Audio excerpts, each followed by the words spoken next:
하버드 의대 연구팀이 피아노를 전혀 칠 줄 모르는 사람들을 모았습니다.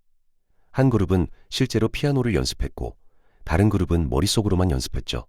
5일 후 뇌를 스캔했더니 두 그룹의 운동피질 변화가 거의 동일하게 나타났습니다. 상상만으로 뇌가 물리적으로 바뀐 겁니다. 그런데 왜 우리가 아는 끌어당김이나 확언은 대부분 실패할까요?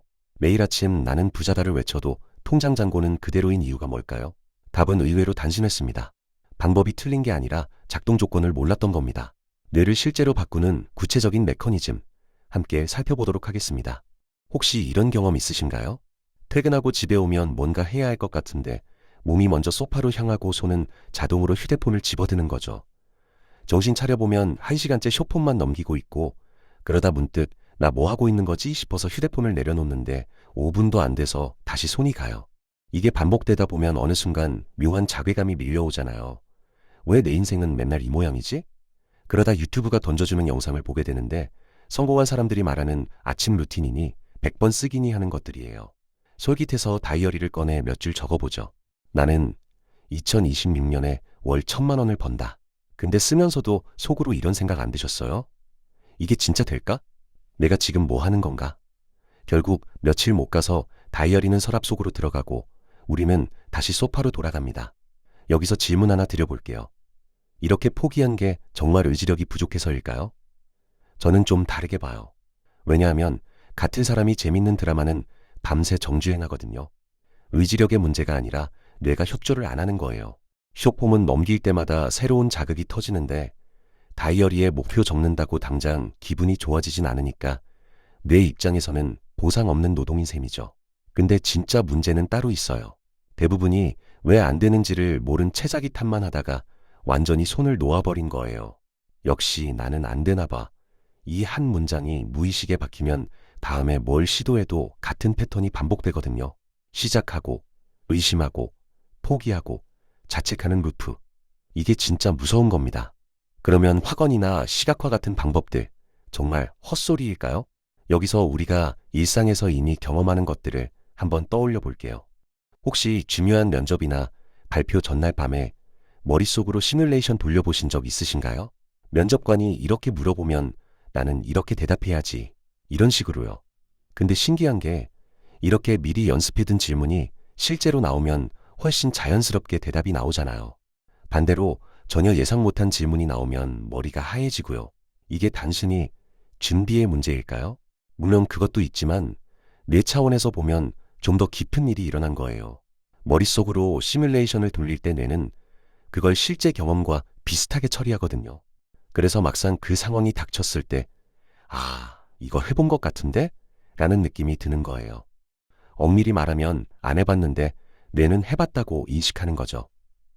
운동선수들이 경기 전에 눈 감고 완벽한 플레이를 머릿속으로 그리는 이유가 여기 있어요. 농구 자유투를 머릿속으로 100번 성공시키면 실제로 던질 때 몸이 그 패턴을 기억해요. 프로게이머들도 마찬가지예요. 실제 게임 전에 머릿속으로 상황별 대응을 시뮬레이션 돌리거든요. 이게 그냥 긴장 풀려고 하는 게 아니에요. 뇌를 미리 훈련시키는 거예요. 근데 왜 대부분은 시각화를 해도 효과를 못 느끼냐? 여기서 중요한 차이가 있어요. 어떻게 상상하느냐의 문제예요. 부자가 되고 싶다고 막연히 떠올리는 것과 실제로 통장 잔고를 확인하면서 심장이 쿵쾅거리고 손끝이 저릿한 그 감각까지 느끼는 건 완전히 다른 겁니다. 전자는 뇌에 거의 흔적을 안 남겨요. 마치 오늘 저녁 뭐 먹지 수준의 가벼운 생각이랑 같아요. 후자는 뇌가 이거 진짜야 라고 반응해요. 결국 이건 우주의 기운 같은 게 아니에요. 우리가 이미 일상에서 무의식적으로 쓰고 있는 뇌의 특성을 의도적으로 활용하는 기술인 거죠. 혹시 새 차를 사거나 관심 있는 차가 생기면 갑자기 그 차가 길에서 막 보이는 경험 해보신 적 있어요? 저도 그랬거든요. 원래는 길에 무슨 차가 다니는지 관심도 없었는데 특정 차종에 꽂히니까 갑자기 그 차만 눈에 들어오는 거예요. 저 차 또 있네. 여기도 있네. 분명 예전에도 그 차들이 돌아다녔을 텐데 왜 지금에야 보일까요? 아니면 이런 경험은요? 임신하니까 갑자기 거리에 임산부가 많아 보인다든지, 운동 시작하니까 헬스장 광고가 자꾸 눈에 띈다든지, 우연의 일치라고 하기엔 너무 자주 일어나잖아요. 이게 뇌의 망상활성계, 영어로 RAS라고 부르는 시스템 때문이에요. 간단히 설명하면 이래요. 우리 뇌는 매 순간 엄청난 양의 정보를 받아들이는데 다 처리할 수가 없어요. 그래서 필터를 돌려요. 이건 중요하니까 의식에 올리고, 이건 필요 없으니까 버려. 이 필터링의 기준이 뭐냐면 생존에 필요한 것 아니면 내가 중요하다고 설정해둔 것이에요. 새 차가 눈에 보이기 시작한 것도 내가 이 정보 주인한테 중요하구나 라고 인식했기 때문이죠. 확언이 작동하는 원리가 바로 여기 있어요.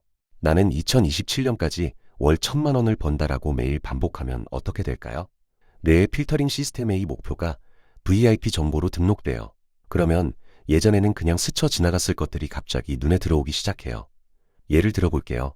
카페에서 옆 테이블 대화가 들리는데 예전 같으면 그냥 흘렸을 요즘 이 사업 괜찮더라 라는 말이 귀에 꽂혀요. 인스타 피드에서 예전엔 그냥 넘겼을 부업 관련 콘텐츠가 눈에 띄어요. 회사에서 새로운 프로젝트 기회가 생겼는데 예전 같으면 귀찮네 했을걸. 이거 해볼까 하게 돼요. 기적이 일어난 게 아니에요. 그 기회들은 원래 거기 있었어요. 다만 내가 중요하지 않음 처리해서 의식까지 안 올라왔던 것 뿐이에요. 확언은 이 필터의 설정값을 바꾸는 작업이에요. 그런데 여기서 한 가지 의문이 생겨요. 그냥 머릿속으로 생각하면 되지. 왜 굳이 손 아프게 100번씩 써야 할까요? 저도 처음엔 이게 좀 과하다고 생각했어요. 여러 번도 아니고 100번이라니. 근데 직접 해보니까 알겠더라고요. 50번쯤 쓰다 보면 손이 아파오기 시작해요. 70번, 80번이 되면 진짜 이거 왜 하고 있지? 싶은 생각이 들어요. 손목도 뻐근하고 집중력도 흐트러지고 그냥 때려치우고 싶거든요. 근데 바로 이 순간이 핵심이에요. 생각해보세요. 우리가 평소에 뭔가 불편하거나 힘들면 어떻게 해요? 피하잖아요. 쇼폰 보다가 지루하면 다음 영상으로 넘기고, 유튜브 영상 재미없으면 바로 끄고, 카톡 답장하기 귀찮으면 익십하고, 조금만 불편해도 바로 회피하는 게 우리 일상이에요. 내가 불편함을 피하도록 길들여진 거죠. 근데 100번 쓰기는 이 패턴을 깨는 훈련이에요. 손이 아파도 쓰고, 지겨워도 쓰고, 이게 무슨 의미가 있나 싶어도 쓰고, 이 과정에서 뇌가 바뀌어요. 불편해도 할 수 있구나라는 새로운 회로가 생기는 거죠. 신경 가소성이라고 하는데 쉽게 말하면 뇌도 근육처럼 쓰면 쓸수록 그 방향으로 발달한다는 거예요. 회사에서 야근하는 것도 힘들고 100번 쓰기도 힘들잖아요. 근데 차이가 있어요. 야근은 내가 선택한 힘듦이 아니에요. 시켜서 하는 거죠. 5번 쓰기는 내가 선택한 힘듦이에요. 이 차이가 커요. 스스로 선택한 불편함을 견딘 때 뇌는 이 주인 꽤 독하네 라고 인식하고 그 방향으로 재배선이 일어나요. 그래서 46일째, 50일째, 70일째가 되면 뭔가 달라진 게 느껴져요. 예전에는 조금만 힘들어도 포기했는데 그래도 해볼까? 라는 생각이 먼저 드는 거예요. 소원이 이루어진 게 아니라 소원을 이룰 수 있는 사람으로 바뀐 거죠. 자, 여기까지 들으시면 이런 생각이 드실 수 있어요. 그러니까 그냥 열심히 쓰고 열심히 상상하면 되는 거 아니야? 근데 아직 빠진 퍼즐 조각이 하나 있어요. 이게 없으면 앞에서 말한 모든 게 반쪽짜리가 돼요. 바로 감정이에요. 혹시 옛날 기억 중에 유독 선명하게 남아있는 게 있으신가요? 첫사랑 고백했던 순간이라든지, 취업 합격 문자 받았을 때라든지, 아니면 반대로 크게 혼났던 기억이나 사고 났던 순간이라든지, 이런 기억들의 공통점이 뭐냐면 감정이 강하게 실려 있다는 거예요. 반면에 3일 전 점심에 뭐 먹었는지 기억나세요? 아마 대부분 기억 안 나실 거예요. 왜냐하면 별다른 감정 없이 그냥 지나간 일이니까요. 뇌는 감정이 실린 경험을 중요한 것으로 분류해서 깊이 저장해요. 그래서 10년 전 일도 감정이 강했으면 어제 일처럼 선명하고 어제 일도 감정이 없었으면 금방 잊어버리는 거예요. 시각화도 마찬가지예요. 단순히 통장에 돈이 많다를 떠올리는 것만으론 부족해요. 그 순간 느껴질 감정까지 끌어와야 해요. 통장 잔고를 확인하는 순간 심장이 쿵쾅거리고 손이 살짝 떨리고 입꼬리가 올라가면서 와, 진짜 해냈다라는 말이 절로 나오는 그 느낌. 이게 되면 진짜 소름이 돋거든요. 몸에서 반응이 와요. 처음엔 이게 좀 오글거려요. 혼자 방에서 아직 일어나지도 않은 일에 감정을 실어서 상상한다는 게 민망하기도 하고요. 내가 지금 뭐 하는 거지? 싶을 수도 있어요. 근데 소름이 돋는 순간 뭔가 다르다는 걸 느끼게 돼요. 내가 이거 진짜야 라고 착각하기 시작하는 거예요. 운동선수들이 경기 전에 눈 감고 완벽한 플레이를 그릴 때 그냥 장면만 떠올리는 게 아니에요. 골 넣는 순간의 환호성, 가슴이 터질 것 같은 희열, 동료들이 달려와 안아주는 감각까지 느껴요. 그래야 내가 이거 해본 거네 라고 인식하거든요. 여기까지 오셨으면 실천 방법은 어느 정도 감이 잡히셨을 거예요. 근데 한 가지 더 짚고 넘어갈 게 있어요. 이런 거 해보신 분들 중에 해도 너무 힘들다. 매일 억지로 하는 느낌이라고 하시는 분들이 꽤 있거든요. 이게 왜 그러냐면 버티는 마인드로 접근하기 때문이에요. 우리는 보통 팍팍한 현실을 악물고 버텨야 성공한다고 배웠잖아요. 오늘 하루만 버티자. 내일도 버티자. 이번 달만 버티자. 출근길 지하철에서도 버텨야지. 야근하면서도 버텨야지. 월요일 아침마다 버텨야지. 근데 솔직히 이렇게 사니까 너무 지치지 않으셨어요? 버티는 모드로 살면 뇌가 계속 스트레스 상태에 있어요. 그러면 온몸이 긴장 상태가 유지되고 쉽게 지치고 예민해지고 작은 일에도 짜증이 나요. 이 상태에서 확언이나 시각화를 하면 어떻게 될까요? 나는 성공한다라고 쓰면서도 속으로는 이거 또 해야 하네. 힘들다라고 느끼는 거예요. 뇌한테 이중 신호를 보내는 셈이죠. 그래서 필요한 게 미리 감사하기예요. 아직 이루지 않은 미래에 대해 미리 감사하는 거죠. 처음엔 이게 좀 이상하게 느껴져요. 아직 안 됐는데 무슨 감사야 싶죠. 근데 한번 해보세요. 월 1,000만 원 벌게 해주셔서 감사합니다. 라고 진심을 담아서 말해보는 거예요. 신기한 게 감사하는 순간 몸의 긴장이 풀려요. 어깨가 내려가고 호흡이 편해지고 마음이 좀 가벼워져요. 이제 거의 다 왔어요. 왜 그러냐면 감사는 지금 상황이 괜찮다는 신호를 뇌에 보내거든요. 버티는 모드에서 안전 모드로 전환되는 거예요. 이게 누적되면 삶의 톤이 바뀌어요. 매일 아침 억지로 끌려가듯 살던 게 어느 순간 오늘은 또 뭐가 있을까 하면서 설레게 되는 거죠. 같은 하루인데 완전히 다른 경험이 되는 거예요. 근데 마지막으로 정말 중요한 함정 하나를 말씀드릴게요. 이거 모르면 앞에서 한 모든 노력이 물거품이 될 수도 있어요. 요즘 SNS에 올해 목표라면서 거창한 계획 올리는 거 많이 보셨죠? 2026년에는 꼭 사업 시작한다. 올해는 10kg 뺀다. 이번엔 진짜 영어 마스터한다. 새해 첫날이나 생일에 이런 포스팅 많이 올라오잖아요. 좋아요도 막 달리고 댓글에 응원해. 넌 할 수 있어. 이런 반응들이 줄줄이 달리고요.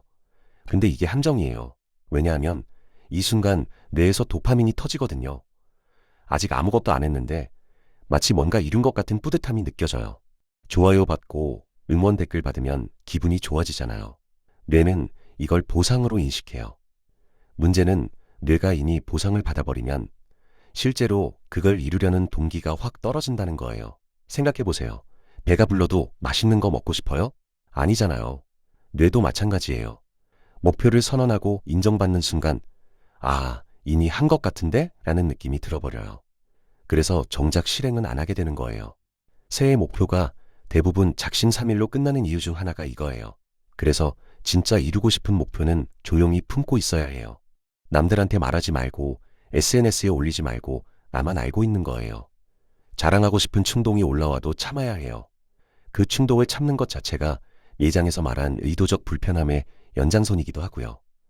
확언이나 시각화는 나와 나 사이의 대화예요. 세상에 보여주기 위한 게 아니에요. 조용히, 꾸준히 뇌를 설득하는 과정이에요. 이 목표를 남들 인정받는 도구로 소비해버리는 순간 진짜 힘을 잃어버려요.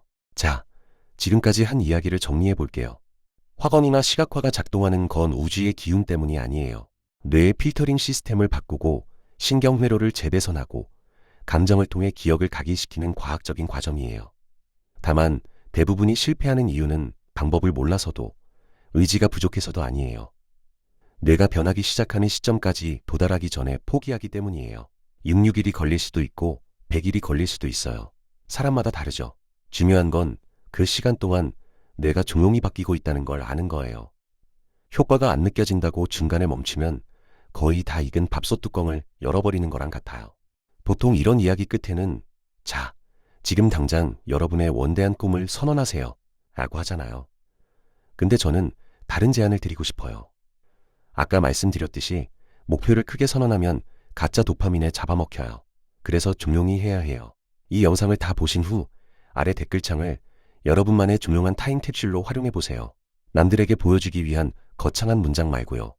내 뇌의 필터에 꽂아 넣을 단 하나의 키워드 아니면 과거형 문장 딱 한 줄만 남겨두고 가는 거예요. 누가 알아봐 주길 바라지 말고 그냥 조용히 심어두는 거죠. 그리고 100일 뒤에 다시 여기로 와보세요. 오늘 무심코 남겨둔 그 작은 문장 하나가 여러분의 뇌와 일상을 어떻게 바꿔놓았는지 확인하실 수 있을 거예요. 가장 확실한 건 결국 직접 경험해보는 거니까요. 심리학에서는 이런 말이 있어요. 변화는 알아차린 순간 이미 시작된 거다. 오늘 이 영상을 끝까지 보신 것 자체가 이미 첫 번째 신호예요. 여러분의 뇌는 지금 이 순간에도 뭔가 다른 가능성을 탐색하고 있는 거거든요. 그 신호를 무시하지 마시고 조용히 따라가 보세요. 100일 뒤에 여러분이 오늘의 여러분에게 고마워할 거예요.